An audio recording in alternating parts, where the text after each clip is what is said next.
100% valid in his crash outs. When we think of Benson from regular show, we all thought he was this bossy, micromanaging control freak who has intense anger issues. But when you have employees like Mordecai and Rigby who consistently rage-base Benson, it's no wonder he's ready to put belt to ass on them. There are many people who will say that Benson is a low-life, no-good, dirty boss and they should have fired him for how he engages with his employees. But if you see the constant BS that Benson goes through 24/7, it's understandable why he can never keep his composure intact. This isn't your sandwich. This is our sandwich. This is your sandwich, huh? Then how come it says Benson on the bag? Now get off your lazy butts and go get me another grilled cheese deluxe! Like in the pilot episode of the show, Mordecai and Rigby summon a black hole monster after doing 100 rounds of rock, paper, scissors, and they were warned that it's an evil game and they shouldn't play it. And they shouldn't be playing that. It's an evil game. All this chaos over who will get this raggedy tattered chair. Of course, Benson loses it after the mess Mordecai and Rigby left behind. After being told to clean up the mess, they go back to playing rock, paper, scissors to decide who does the cleaning, repeating the cycle once more. Mind you, this was only the pilot, not even the first episode, and these two slackers were already on some clown timing. And there are 8 seasons of these two bums rage-baiting Benson to the point he becomes an Omega level threat. I would rather work with SpongeBob and Squidward. At least they'll get the job somewhat done. Hear me out, 99.9% of the time, all the demons, aliens, ghosts, gods, people with random powers only pull up when Mordecai and Rigby do something they aren't supposed to do. Which leads back to Benson, who is well known for yelling at these two because they can't even get the simplest instructions right. One day, Pop sees Benson's constant yelling at Mordecai and Rigby as well as berating them for their incapacity to work efficiently. Much to Benson's frustration, Pops orders Benson to stop yelling at Mordecai and Rigby indefinitely or he's fired!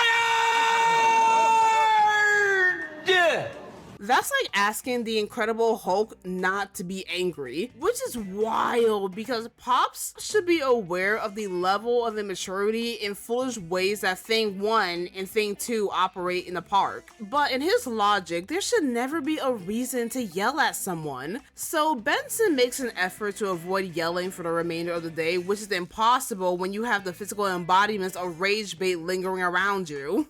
First, Mordecai and Rigby kept doing things wrong.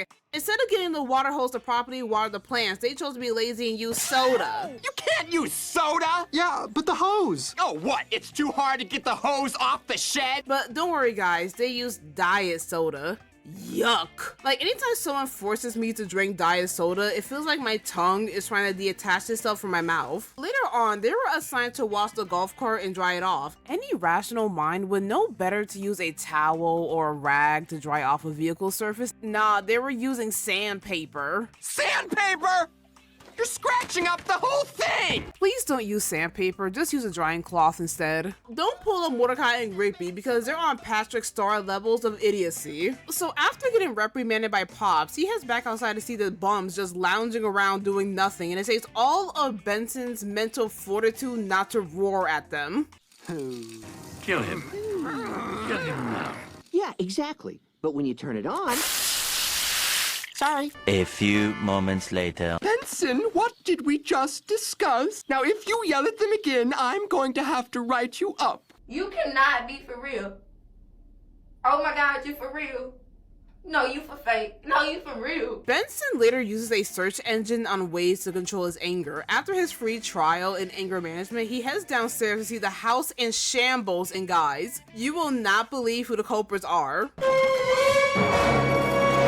Apparently, they tore the house apart trying to find the keys to the golf cart they were using not even a few minutes ago, only for the cart to get hijacked by 2 randoms. Benson eventually explodes in rage. Pops writes him up, even threatens to cut him loose. Benson, if you yell at Mordecai and Rigby one more time, I have no choice but to fire you. Gibbs comes in, gives him advice, and tells him to count to 100. After counting for a while, he sees Mordecai and Rigby painting the shed. Oh, they're finally doing work? You cute, naive fool. They covered themselves from head to toe in pink painting and using their bodies to paint the shed by running into the wall. Not even rubbing their bodies against the shed, legit head first diving into the wall. Are you fucking dumb?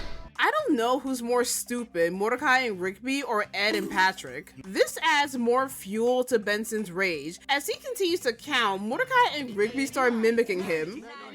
92, 93, 94. After leaving, Benson chooses to use the internet and anger management videos to find alternative ways to relax. And while listening to the tape, he has a flashback that reveals his family taught him to be angry. All that fury and hostility bursts out as he starts tearing his apartment to pieces. He even jump kicks his TV and tosses his chair out the window. He eventually reaches his breaking point thanks to Mordecai and Rigby continuously up. I can't even tell if Dumb and Dumber are just horrendously bad at doing their jobs or just choose to do things harder and not smarter. We all have jobs that give us assignments and often we make mistakes, but if the tasks are as simple as watering the plants and drying the golf cart, it shouldn't be that difficult of a responsibility unless you make it that unnecessarily difficult. We see Benson walking, leaving behind a trail of fiery footprints with every step when he notices Mordecai and Rigby smashing one of the carts right into a tree. All thanks to Mordecai being blindfolded and Benson trying to contain his anger results in him catching on fire and surrounding himself in an orange sphere that begins to suck everything around him. What in the Asuras Wrath transformation is this? Pops is warned by Skips and Mordecai that Benson will physically blow up and die if he can't yell. And with that information, Pops threatens to fire Benson if he doesn't yell at Mordecai and Rigby.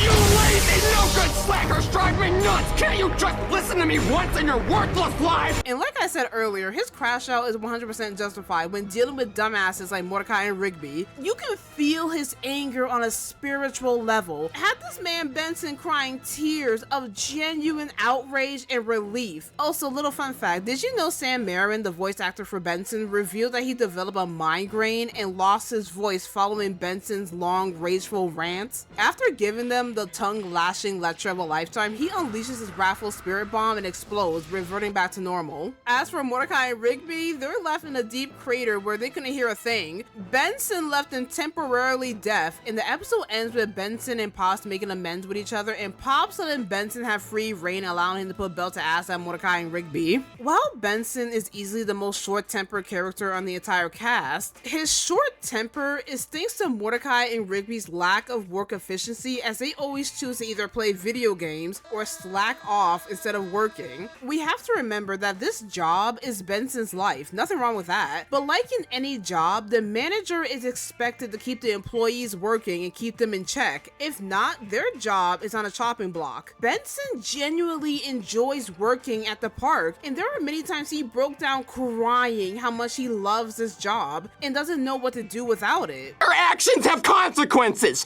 Consequences that affect other people! Like me! I'm about to lose my job! You may not care about keeping your jobs, but I care about keeping mine!